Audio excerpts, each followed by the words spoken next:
Hi, everybody. I'm Shrestha from Team IFPD. We are delighted to have with us our speaker for the day, Ambassador Anil Trigunayat, sir. Quickly introducing sir, he is a distinguished former Indian diplomat with an extensive and remarkable career. He has held significant positions in various Indian missions across the globe, from Cote d'Ivoire to Mongolia, the USA to Russia, and many more. Notably, he has served as India's ambassador to Libya, Jordan, and as High Commissioner to Malta. As expert in international relations, he possesses a postgraduate degree in physics and has studied Russian history, culture, and language.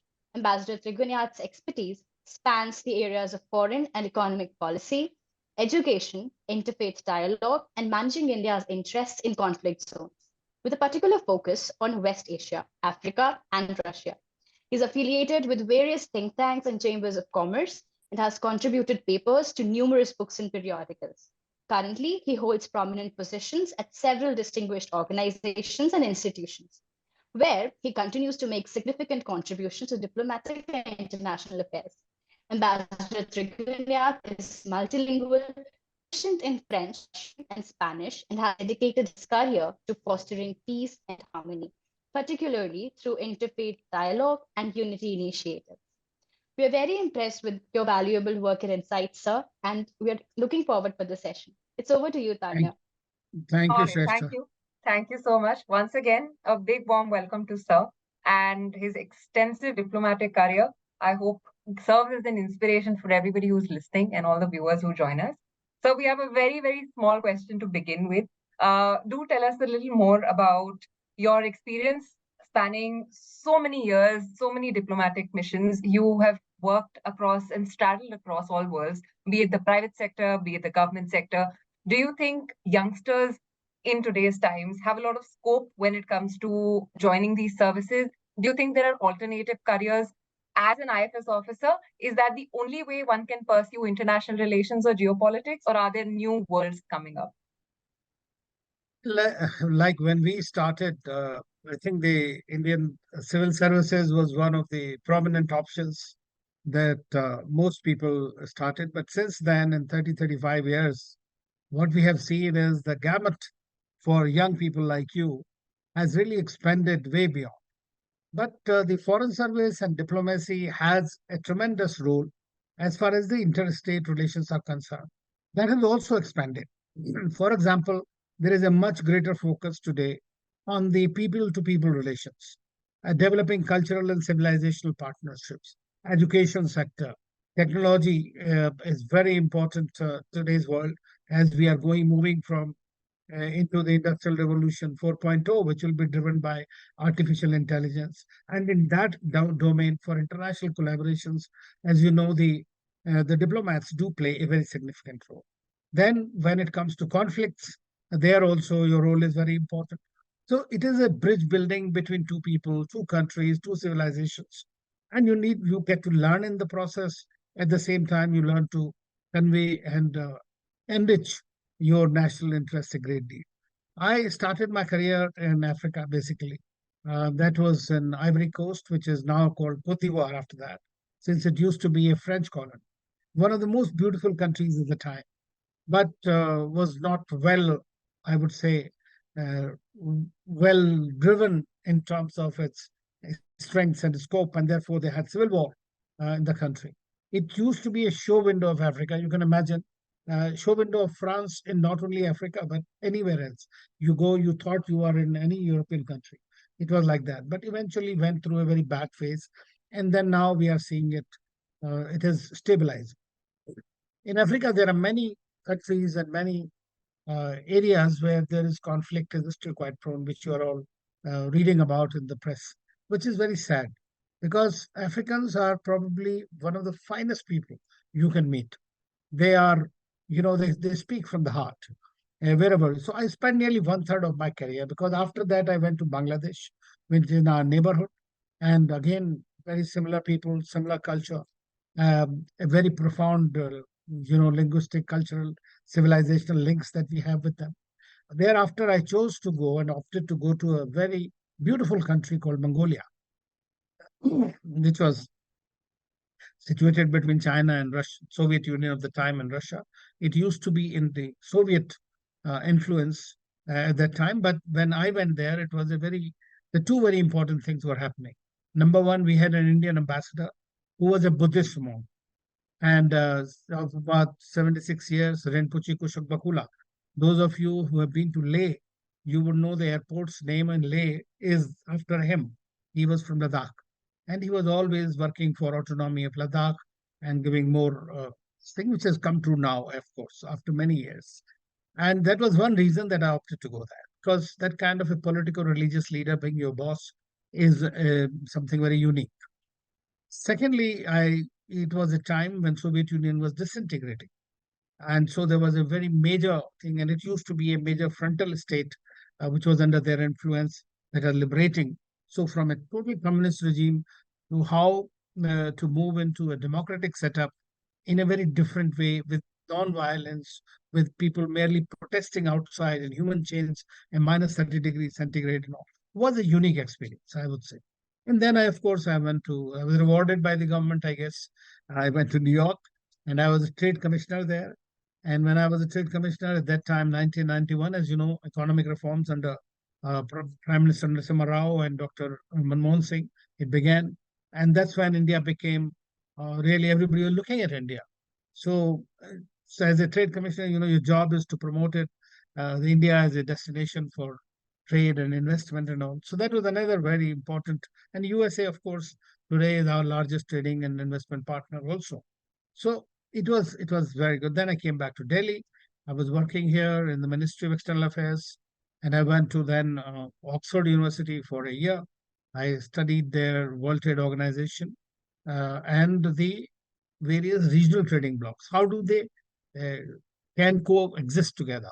Are they undermining one another? So that was my research at Oxford. Then Moscow, then Sweden, then Nigeria, back to Delhi, and from Delhi I went to then again to Moscow second time, and from there I went to the ambassador to Libya, then Jordan, like that. That sounds very So I lovely. think that One thing, sorry, sir, yeah, because you mentioned one thing just struck with me when you said all eyes are on India. And nowadays, when we say that we've really identified some kind of cooperation focus areas like energy security, renewable energy, technology, food security, healthcare. You talked about supply chains. I think in the end, you did talk about your postings in Libya and Jordan. What do you think is the situation like in the Gulf right now? Do you think India's cooperation is purely limited to how it used to be energy cooperation at a time, or has it become a more comprehensive partnership now? well, what happened is in the beginning, I must say that firstly, I must tell you that the West Asia is the most important region for us, as it is called Middle East by the Western countries, but for us, it's West Asia. For the simple reason that we are dependent a great deal still on the energy security on the region. Secondly, we have more than 9 million people who are living there and sending nearly $50–60 billion a year to your foreign exchange. That doesn't go back. That comes to India and it stays here. Then the economic investments from the country, they're very important. Then, of course, trading lanes, as you know, maritime, these choke points which are there, whether it's Strait of Hormuz or even Suez Canal and others. So this is virtually an existential kind of an issue for India, that stability in this region is very important. So strategically, it is the most important region for us, number one. What was our relations with them, historic, civilizational, everything that we talk about. But despite that, post-independence, our relationship with the region, we always supported them. We were close to Arab countries. But I would say our relationship are mostly transactional. We're buying oil, we're doing things. We're not doing many things that strategic partners do. So it was like continued. The reason for that was very awkward, which I contested many times in my service, was that they were very close to Pakistan. Pakistan was playing Islamic card, despite the fact that we, after 71, became the second largest Muslim nation after Indonesia. We did not use that card, nor did we project it correctly to the people. Indian Muslims are very different than compared to Muslims elsewhere. That was something which he could have done it, which the Arab countries were not aware about it. So that's the fact. Now, so over under Prime Minister Modi, I would say, or like a few years before him, I was involved in that from 2008 to 10 when we started opening up, going back to the Gulf with the high level visits. They are very, it was kind of you sort of took the relationship for granted. That's what happened. But then we started focused initiatives. We took Prime Minister Manmohan Singh, for example, to uh, various countries in Gulf, Oman, and to Qatar, to Saudi Arabia, and then Vice President, and several others. But actual focus, I must say, on the region in a strategic sense began with Prime Minister Modi when he came in 2014. He started his visit to UAE, he went to all the countries in the region, he upgraded the ties to strategic partnership. Strategic partnership means that, the focus is a great deal on security matters, on defense, on sharing intelligence, on cyber security, on space, on nuclear. So there are wide areas that open. And these countries are also looking for investing and getting returns on their thing. So they saw that India, the largest democracy in the world, is ready. It's a tremendous opportunity. So they also started looking towards India in a very different way. And I think that that is something that has changed a great deal. And you saw recently on the sidelines, we have also moved from bilateral partnerships to more sub-regional and regional relationships. You must have heard about I2U2 after the Abraham Accords, where liberal normalization between Israel and some Gulf countries began. India also became a part of this sub-regional cooperation in which US, UAE, and India and Israel are partners. Then there is another one, which was India, UAE, Saudi Arabia, and USA are the partners. Then on the sidelines of the G20, as you know, we had IMEC, but they're all in trouble a little bit now. But at the same time, this is this corridor, that India, Middle East, Europe corridor. So these are very new kind of initiatives which are giving you two things. It tells you. It tells you that India has arrived on the global scene, that India counts in the global scene. Everybody needs to consult you, which was pretty clear during our G20 presidency. And again, I mean, without being partisan, I must say that the leadership of the Prime Minister in the G20 was just absolutely amazing, I must say. I mean, this is something I can tell you, but all of you must be following it and must agree that this was something done the way no one else has ever done it. So today you are there, but the fact remains is there is a great gap between statements and action. So the action is what gives you the leeway in the world when you are a diplomat. At that time, you may say something, but you need to continue to execute it as well with the same kind of an efficiency. So that's the key to doing the relationship. It's a very contested and very crowded area, Middle East. Today, China is so well entrenched there. The geopolitics of the Russia and USA is playing out. The Sino-US competition is playing out. Israel-Iran contestation is very much there. The Arab countries. So there are all kinds of. It's a very volatile region. So there are all kinds of things that happen. But at the same time, for us, it's important for our stability. So we need to be continue to remain more invested in the region. Right, absolutely. In fact, now that you've mentioned the region, there is so much hustle bustle, in the sense there is rise and at the same time action and call for science, for technology. In fact, we would like to ask you about the Neom city, the proposed project, and it's being called the future city. There are tons and tons of investments going into this. But given the situation all across the Gulf, do you think there is any kind of improvement in this project? Is it on the same track as we had thought? And can India be of any use to this project, be of any help? You see that Saudi Arabia, uh, whose King Salman is the custodian of the two holy mosques. So he's the leader in a way of the Islamic world. You have the two most holiest shrines there, Makkah and Medina, where a large number of Muslims go. But with the new leadership there, especially of Mohammed bin Salman, I can tell you from my own experience, I was there last month in Saudi Arabia, and that this has completely changed now. No doubt there are still many conservative elements who might not be liking this kind of reforms, especially with regard to women. But the women today, and I was so impressed, I tell you, like you all, they are as dynamic, as go-getters, young, bright ones who are doing tremendously well.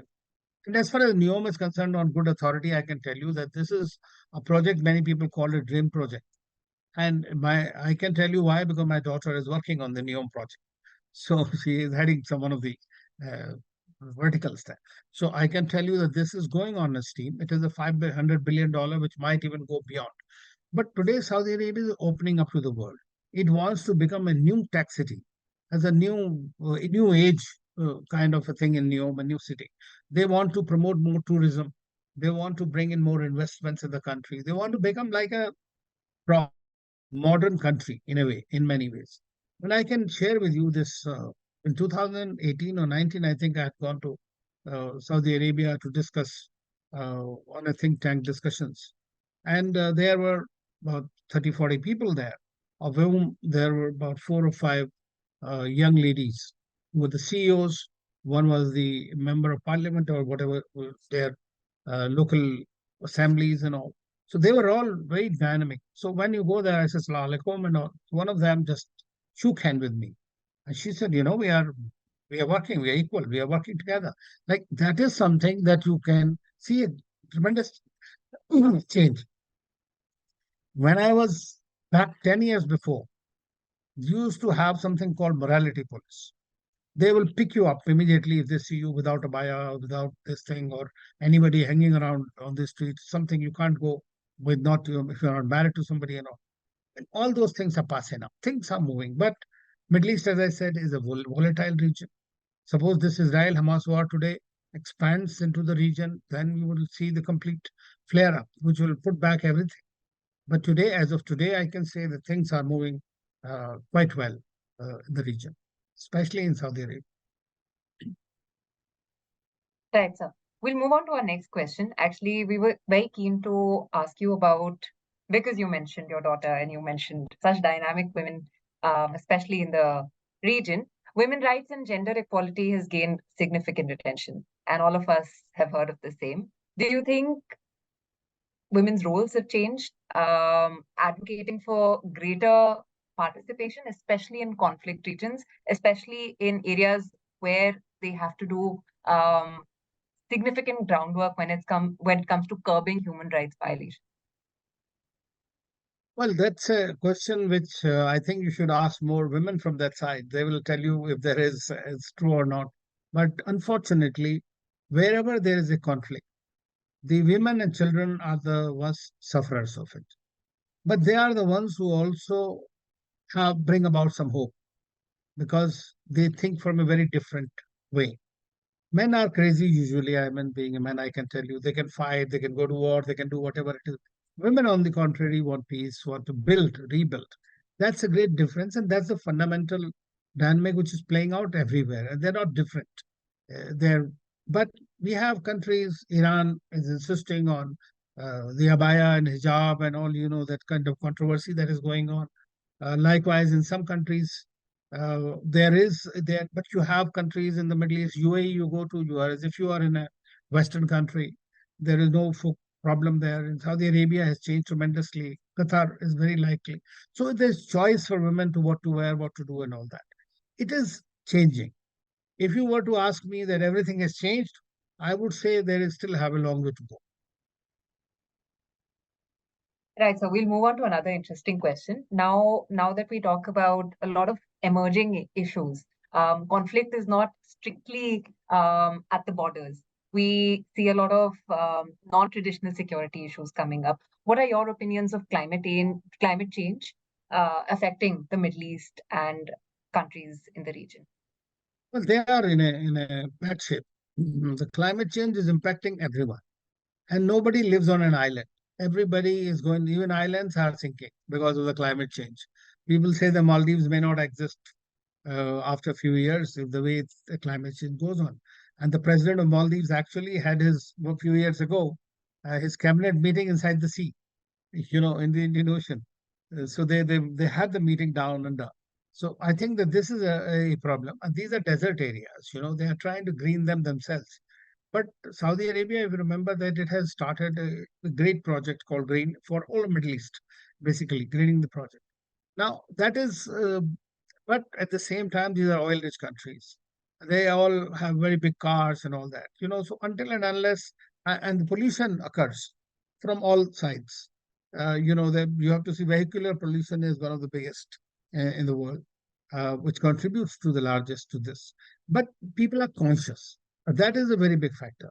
Then they have money, so they can use it to adapt better technologies, green technologies, and all that, which they are doing it. There is a greater focus today on changing lifestyle. That is also very much there. But we cannot only look at West Asia rich countries, because West Asia, there are 22 countries, and many of them are poor countries. They don't have the wherewithal. They don't have the kind of money. Africa, for example, 55 countries. There is a very major problem there. As far as they may not be emitting so much, but they are also suffering on account of it. Availability of green technology and green finance is a major problem.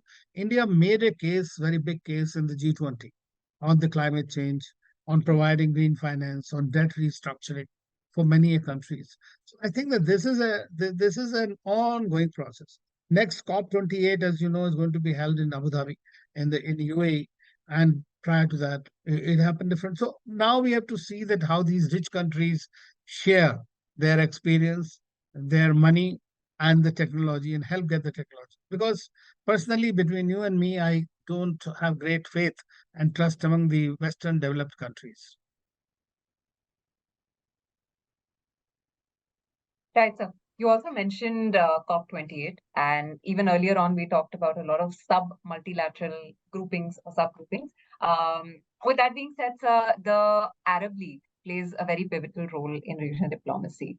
How do you think the organization has evolved over a period of time? Do you think there are any challenges, any opportunities, especially that India can tap on to address regional issues? Well, we have a relationship for a long time with the India Arab League. And under that, I was in Delhi when we signed that agreement in 2008, I think. And under that, there are many verticals, including the India Arab Business Forum, which happens alternate years in India and in a Middle Eastern country. Last one was held in Delhi, and the FICCI is the coordinator for that under the Ministry of External Affairs. So I think that but I tell you one thing is the Arab League uh, is an organization, good organization, but all these multilateral organizations have a lot of limitations as well. So it becomes a good seat, but as you know, like in the United Nations, countries come and talk, express their opinions, pass resolutions, do something at the end of the day, whether anybody follows it. For example, the Arab League also agreed to some kind of a statement with regard to Palestine issue. It stays where it is. Nothing much has happened. They talked about Syria. Syria was thrown out. Then again, Syria has been welcomed. The things change according to this. So I personally feel that likewise, there is another organization there called GCC, Gulf Cooperation Council, with all these rich Gulf countries. Uh, so the lot depends, because today, at one time in the Middle East, there were major powers like Egypt, Iraq, and Syria. They were the real major players, including Iran, of course, you can add that. But the oil wealth coming out in the 70s onwards, we have seen Saudi Arabia, Qatar, UAE, they are the major players in the region and rich countries. Qatar, for example, has the largest per capita income in the world, you know. So they are more than $128,000 per capita, which is amazing. And they play a much greater role in the global affairs today compared to this size and their station in life. They have been with the United States, they are non-NATO allies, for example. Saudi Arabia is the largest importer of the American arms. Now it is, collaborating with other countries also. They have changed their policy towards Act East now, the Middle East now. Act East means where their markets are. They are moving more towards China, more towards India, more towards Japan and South Korea. So this is something that's a significant change that has taken place recent years. Of course, there are Arab Spring happened in 2010, which really shook them out of the stupor, which they were all living in their world that we can continue to rule without looking after our people. And so most of the big leaders who were there for 40, 35, 40 years were removed from Tunisian leader Ben Ali to Egyptian Mubarak to, Gaddafi, where I was there. So I think that this is something, but the Gulf countries were able to stave it off. because then they immediately pumped in a lot of money and tried to promise reforms. They started some reform. So that this is an evolution which is taking place. So Arab League is a reflection of that. Then you have another very big organization of Islamic world that's called OIC, Organization of Islamic Cooperation, it is called now. So OIC is another organization which is there. It's the biggest organization after the UN, but it has lost its relevance because it harps on the same beat again and again who nobody cares about. Right, sir. In fact, because you mentioned to us the Arab Spring, it's been a long time since the political landscape has changed forever. That's what they say. It was a significant movement. Were there any other movements that you can enlighten the audience about, which you think have brought about significant peace reforms in the region? Well, in fact, like the history of the region is replete with change. Like removal of Saddam Hussein, for example, I would say it was uh, I mean, in my view, it was the region-shaking event, and for the world as well. You see, Saddam Hussein was uh, an autocrat. There was no doubt about it. He he had no saintly qualities, so to say. The only thing he was trying to do was keep the country away from radicalization and extremism. That was one of the key things. They're a rich country because they're a oil-rich country.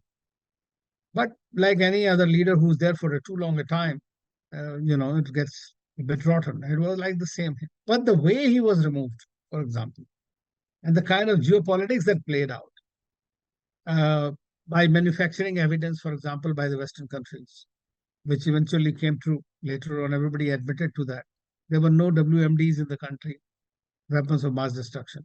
But just to remove him, they went ahead. And what have they done with that? They have created complete instability in the region.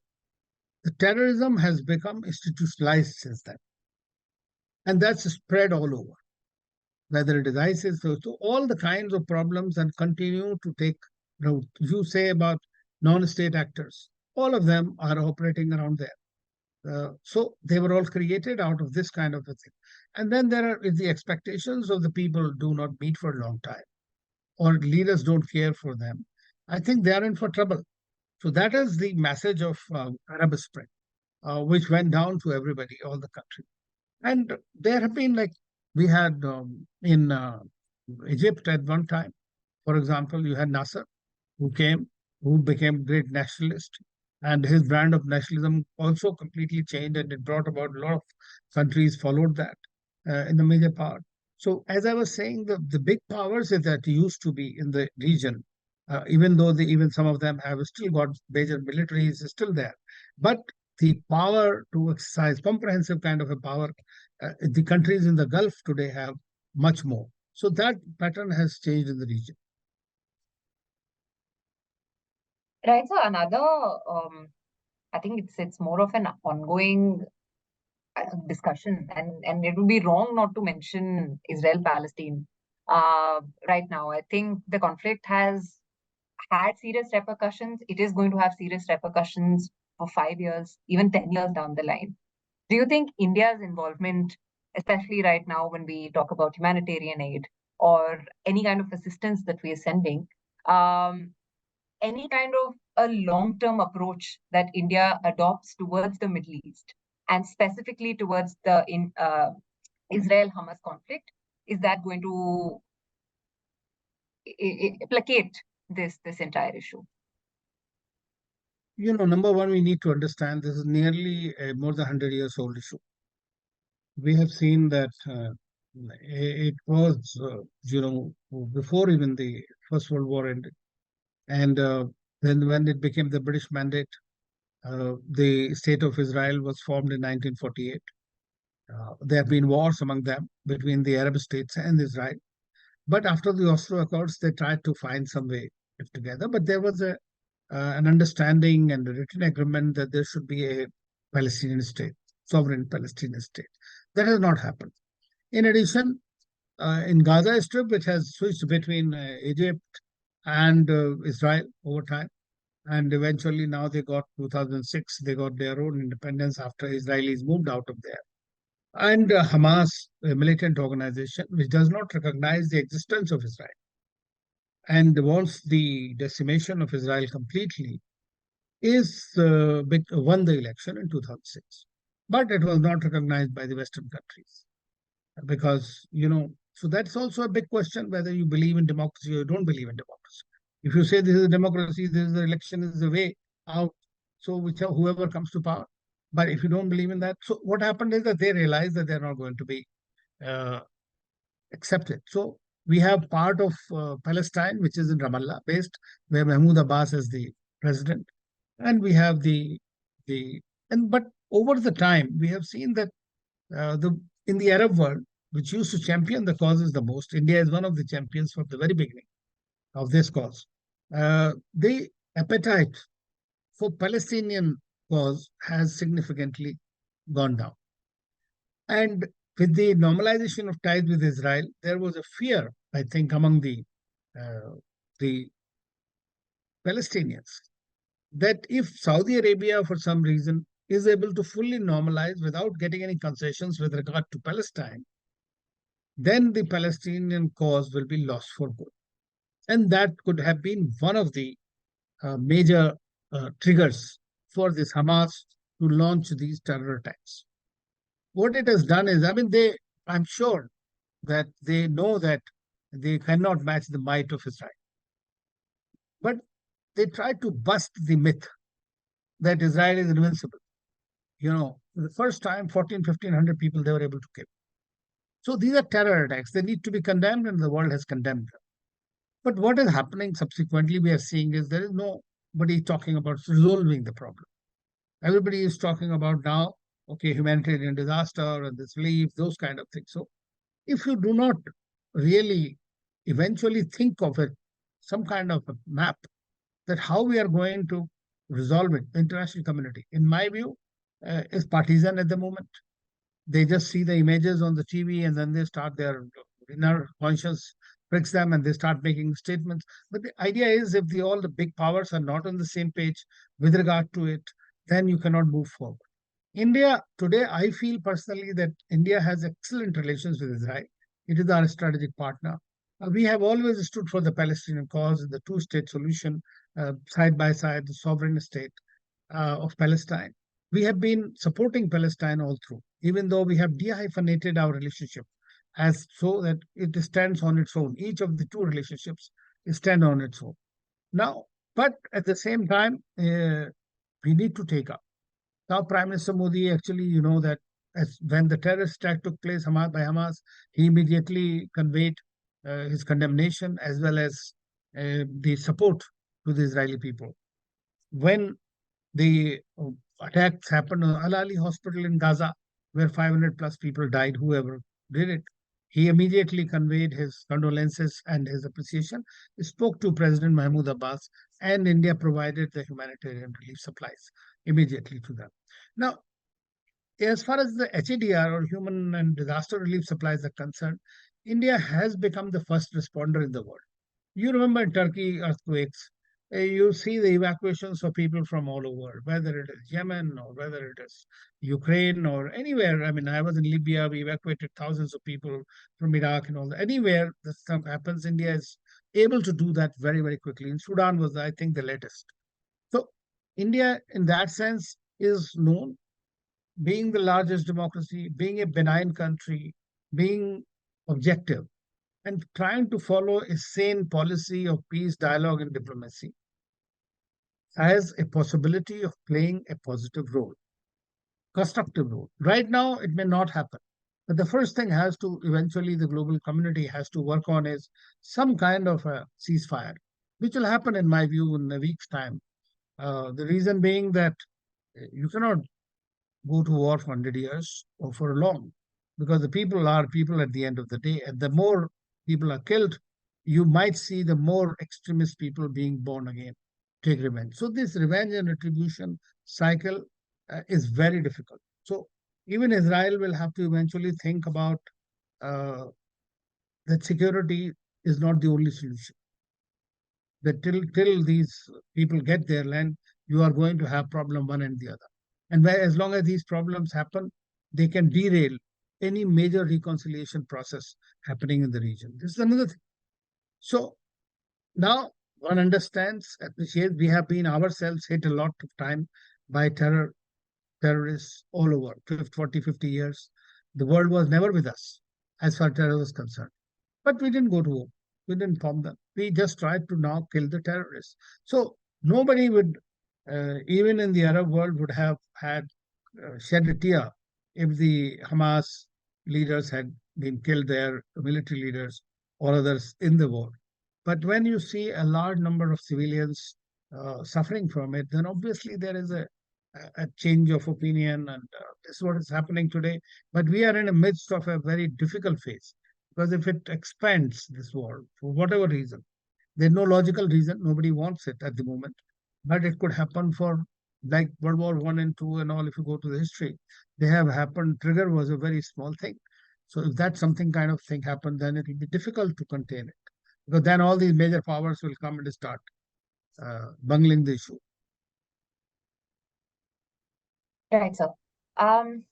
Just a last question, and we really do think that the insights were super interesting. I think all of us were frantically messaging each other at the same time. That what do we ask him next? What do we ask him next? Because they were just superb, splendid answers, even from a content point of view. So back in 2003, I just got my hands on a foreign affairs journal. And there's a quote here, which I'm going to read out to you. And it's 20 years now down the line, mind you, 2023 that we're in. The article said that India is now emerging as a swing state in global balance of power.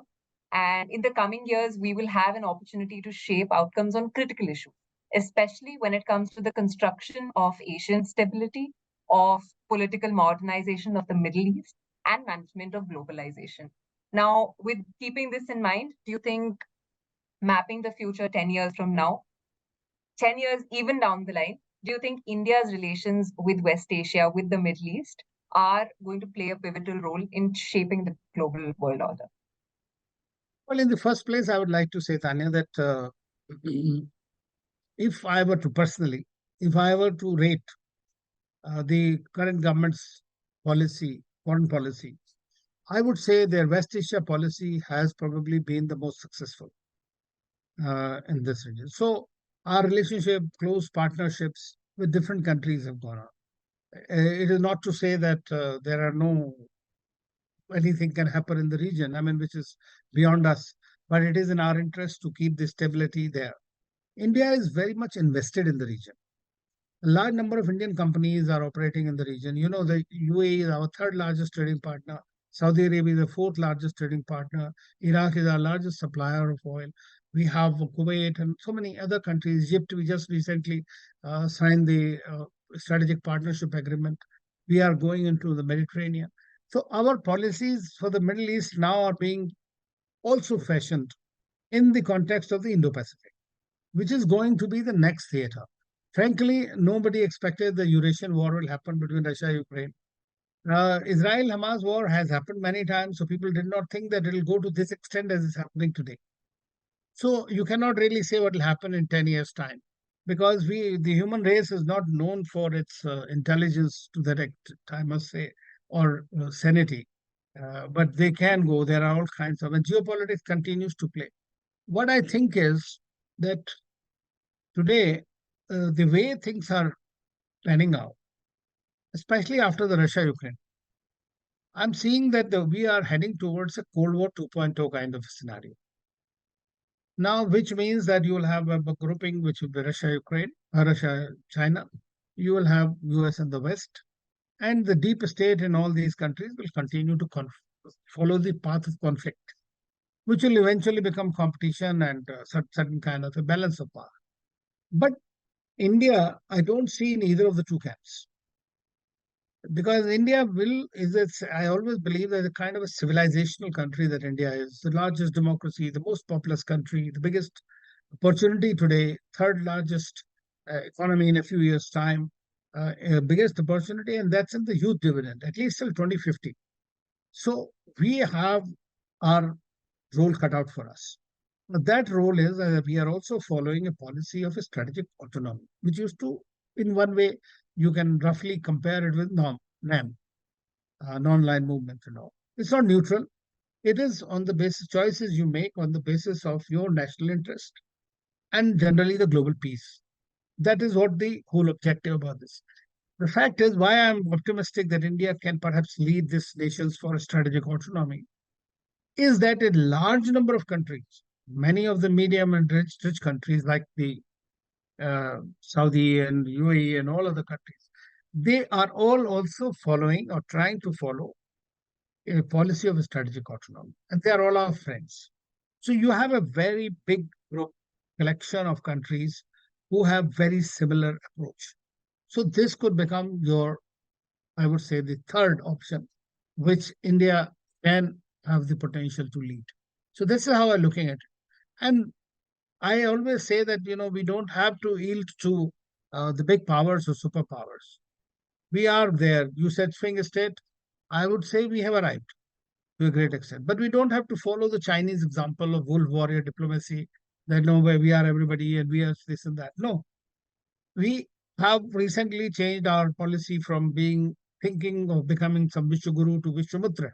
I think that is an ideal situation where you're friends to everyone. You believe in multi-alignments, depending wherever your national interest is served. And your national interest is the most important thing. And I say that we have a good leadership. I have a good foreign minister, very good prime minister. So I think that they are doing it in the right manner, as far as I know. We have shown it during the G20. If nothing else, bringing African Union into the G20, making it G21, personally, I feel was the biggest achievement for India. Because then you have balanced that organization, which are totally tilted towards the West and was dictatorial at one time. But today, they have to take your views into mind, which is what is a great change that India has brought about. So I think that as long as we stick to the principled foreign policy, don't unnecessarily bloat about and boast about too much, but do our things right, we will continue to gain the respect and will be able to bring India to a developed status by 2047. Thank you, sir. With that positive note, I think we can call our episode to a close. I will Thank stop you. recording very, very soon. Any parting comments, anything that you'd like to share with the audience? Well, I think I just hope, like all of us, that India will lead by example and should lead by example. We must be what we project to be. All right, sir. Thank you. Thank you so much. And thank you, everybody, for tuning in and listening to this episode. Signing off. We look forward to another Thank you, episode Tanya. very soon.